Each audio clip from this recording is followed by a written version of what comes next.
जाति वहाँ पर शराब की बोतलों के साथ वो होली को और उसको मिलन करते हैं, सब अच्छी चीजें नहीं है और ना ही हमारे देश की कभी संस्कृति रही। ये बोतल जन्म से मृत्यु तक और मरने के बाद भी हमारा पीछा नहीं छोड़ती। क्यों?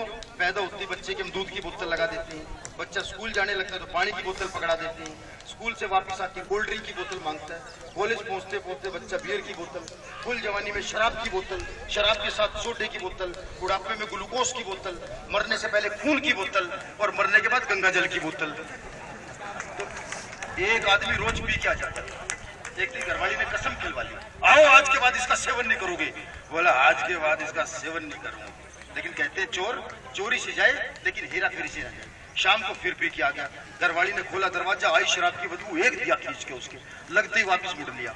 अपने दोस्त से बोला यार आज तो मैं घर भूल गया। बोला इतनी क्यों पीता जो घर भूल गया, चल मैं तुझे छोड़ के आता हूँ। उसका दोस्त पकड़ के ले गया, उसने दरवाजा खड़खड़ाया और पीछे से कह रहा अरे ये मेरा घर नहीं है, ये मेरा घर नहीं है। बोला यही तो तेरा घर है, कितनी बार चाय पी के गया हूँ। घरवाली ने दरवाजा खोला, उसके दोस्त के मुंह से बदबू आई, एक उसके दिया खींच के और पीछे से बोला मारो बहन जी मारो, मैंने तो पहले ही मना किया था, मेरा घर नहीं है, यही नहीं मानना। ऐसी होती। अगले दिन फिर पी के आ गया, अगले दिन फिर पी के आ गया तो घरवाली ने कहा आज फिर पी के आ गया। बोले जी क्या करता, तेरे बच्चों की वजह से पीनी पड़ी। बोले बच्चों की वजह से, वो कैसे? बोले बच्चे रॉकेट उड़ाने की जिद कर रहे थे, घर में बोतल नहीं थी। अगले दिन फिर के आ गया, मैंने कहा भाई क्या हुआ?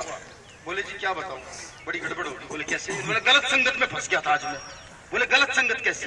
तो बोले जी 4 दोस्त थे, एक बोतल थी, 3 पीते नहीं थे। गलत संगत में लीजिए। 1 मिनट की कविता सुनकर, क्योंकि मुझे पता आपका कार्यक्रम आगे भी चलना है, तो कि महानगरों में भ्रष्टाचार के पाप का घड़ा इस कदर भर गया, महानगरों में भ्रष्टाचार के पाप का घड़ा इस कदर भर गया कि गलती से गांव का एक आदमी शहर में आके मर गया। अब शमशान घाट के पंडित जी कह रहे हैं मरने वाले का राशन कार्ड लाओ वरना बॉडी वापस ले जाओ। राशन कार्ड का नाम सुन के बेटे को लगा जैसे मंच पर पहली बार हूट हुआ हो कोई शायर। बोला बापू का राशन कार्ड तो इसके मरने से 3 दिन पहले हो चुका एक्सपायर। पंडित जी बोले फिर तो तुम्हें राशन के दफ्तर में जाना पड़ेगा और दूसरा राशन कार्ड बनवाना पड़ेगा। बोला पंडित जी लेकिन इस प्रक्रिया में तो कई दिन लगेंगे।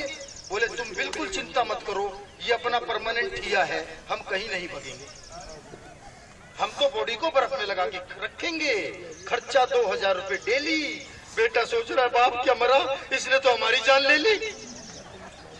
बोला पंडित जी आखिर एक दिन तुम्हें भी ऊपर जाना है, कम से कम शमशान घाट जैसी जगह पर बैठकर कुछ तो रहम खाओ। पंडित जी बोले ऊपर वाले का डर मत दिखाओ, ऊपर हमारी पूरी साठगांठ है, अंतिम संस्कार की लकड़ियों को गीला करके वजन बढ़ाते हैं, सब मिल बांट के खाते हैं, कुछ हिस्सा ऊपर भी भिजवाते हैं। बोला चलो पंडित जी ऐसी बात है तो ले दे के निपटा लो। बोला 20,000 निकालो। 20,000 का नाम सुनते ही बेटे के मन में उठी गहरी टीस। अगर 20,000 होते तो बापू को बचा ना लेता दे करके डॉक्टर की फीस। भ्रष्टाचार के इस दौर में मानवता भी शर्म से गड़ी है और डेड बॉडी अंतिम संस्कार के इंतजार में पड़ी है, डेड बॉडी अंतिम संस्कार के इंतजार में पड़ी है। और अंत में 4 पंक्तियां मैं पढ़ करके कि नाम देश सेवा का है काम देश लूटने का, नाम देश सेवा का है काम देश लूटने का, जनता के साथ यह कैसी ठगी हुई है। स्विस बैंक काला धन रखने को मना करे, पैसों की हवस किस लिए जगी हुई है, आधी जनता को यहाँ रोटी भी नसीब नहीं, देख देख महंगाई नींद भगी हुई है, और राशन की लाइनों में लगा करते थे कभी, घोटालों की लंबी लंबी लाइन लगी हुई है, संसद में घोटालों की लाइन लगी। 4 पंक्तियों और अंतिम पढ़ करके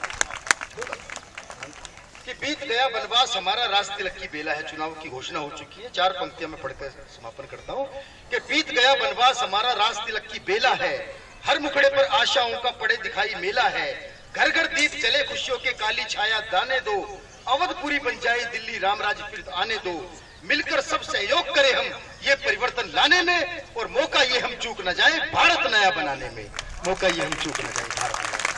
बहुत बहुत धन्यवाद, बहुत बहुत भाई। देखिए